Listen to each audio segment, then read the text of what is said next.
Joining today from the Department of Ag Trade Consumer Protection is my friend Michael. Michael, welcome back to the show. How are you doing? Hi, Jeremy. I'm doing great. Thanks for having me. Hey, thanks for coming back, my friend. And today we're going to be talking about hearing aid and some consumer protections. If you haven't heard, hearing aids have become now something that you can purchase over the counter. Wasn't always that way, but definitely opens up for some, you could say, some concerns maybe in the scam world that you're not getting the right product. But I think there's some safety things you want to take in consideration and other factors when choosing a hearing aid. But you're here to help us navigate this new world, so to speak, with over-the-counter stuff. What should consumers know first when considering hearing aid, just in general? Well, the first thing you want to know is who these over-the-counter hearing aids are intended for. And those are adults with mild to moderate hearing loss. They're not intended for children, and they're not intended for adults who have severe hearing loss. They're going to want to go and see their medical provider to try and get special treatment and specifically be able to, get custom fitted, fit their needs, which we'll touch on a few other things that we'll talk about as being major concerns. The first one I'm just going to jump out is the fact that these new over-the-counter are going to be mass produced. So your hearing canal, my hearing canal are very different.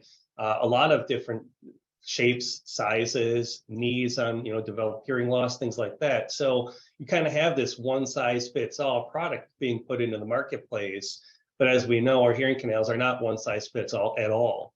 And so we just want to be very concerned and skeptical on making sure you're getting what you need and being aware of who they're intended for to start with.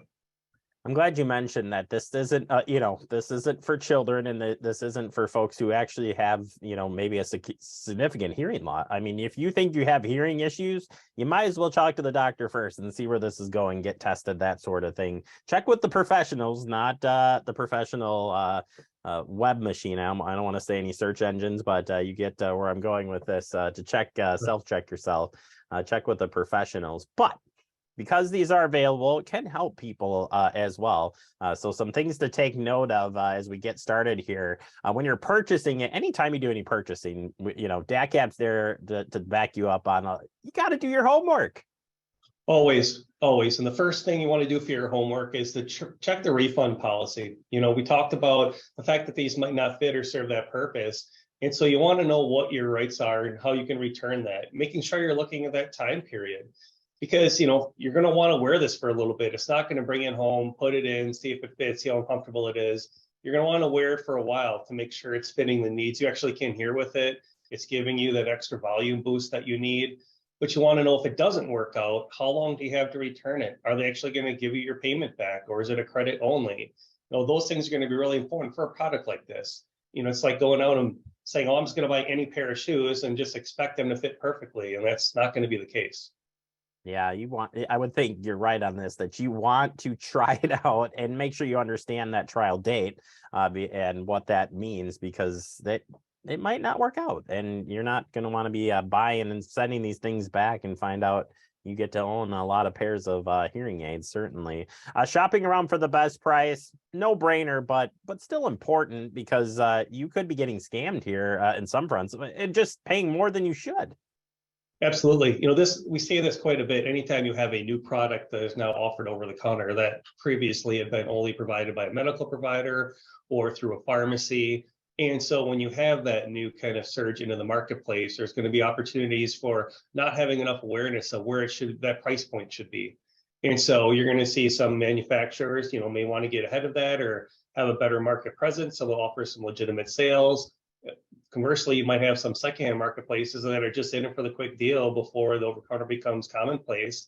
And so they're just purely marking it up, and you don't know what you're actually getting. And so we mentioned research earlier about making sure not only the product that you're buying and where that price should be, but also who you're buying it from, and understanding of, what are you actually going to get and where should that average price point be. This next one has to do with checking reviews, and this is, I think, is the toughest thing in this world is finding reviews. I think you got to multi-source this, like price checking. I think when you're looking at reviews, and yeah, you're going to back me up and answer this question, but what's your recommendation when you're looking for reviews on products, even hearing aids? You summed it up perfect when you said you got to cross check it to different sources. It's not, I mean, I think it's almost common knowledge now that you have, bots that can leave reviews to try and populate to get those numbers of reviews higher. So it seems like it's a greater product. You can have certainly the vendor themselves who are going to potentially be leaving reviews to make it look like it's a great product. But as you mentioned, check a few different sites where that product's offered, but really take a minute to read them. I would say that it doesn't take too long to start filtering out what are auto-generated reviews and what are legitimate reviews that have been left by a real product or a real person that actually purchased that product. And reading on not just the good ones, but finding some of those bad ones, finding some of those concerns and what they are, and maybe you see a pattern of concerns that fit with something you might relate to. And it's not just fit well, sounds great, fit well. Something that has a little bit more meat to it, so you can tell it's most likely a legitimate review, and then make your decision based on some of those things. Yeah, really good advice there for sure.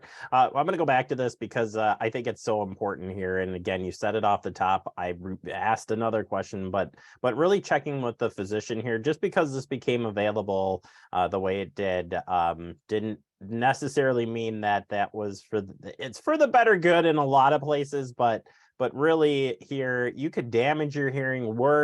There's just so many avenues here. So when you're thinking about choosing an over-counter product or consulting with somebody, which way would you say we got to lean here? I would say that if you have the opportunity, you certainly want to consult with your physician first. A lot of the times over-the-counter products offer an alternative for someone who may not have, the benefit of an insurance. They may not have an opportunity to see a physician as regularly as some others were. And so, these products provide a resource for them to use and an outlet. But certainly if you have the opportunity to see a physician, do that, because you may find that this particular product isn't the best fit for you. And so you need to have something a little bit more customized, a little more special fit. Or you might conversely hear that, those specialty hearing aids aren't covered by insurance and they're extremely expensive. And so therefore this over-the-counter product is a fantastic alternative. But having someone, well-educated, well-trained, who knows really what your needs are, certainly the best option to start with. All right, Michael, this is all great advice. If folks want to learn more about this or just buying tips in general, buying safely when you're looking at over-the-counter products like this and this type of decision-making, where can they learn more about that? I encourage everyone to visit our website at datcp.wi.gov. We have a lot of information on what we talked about today, as well as how you can be a smart purchaser and a smart consumer. If you have any questions, you can send us an email at datcaphotline@wisconsin.gov.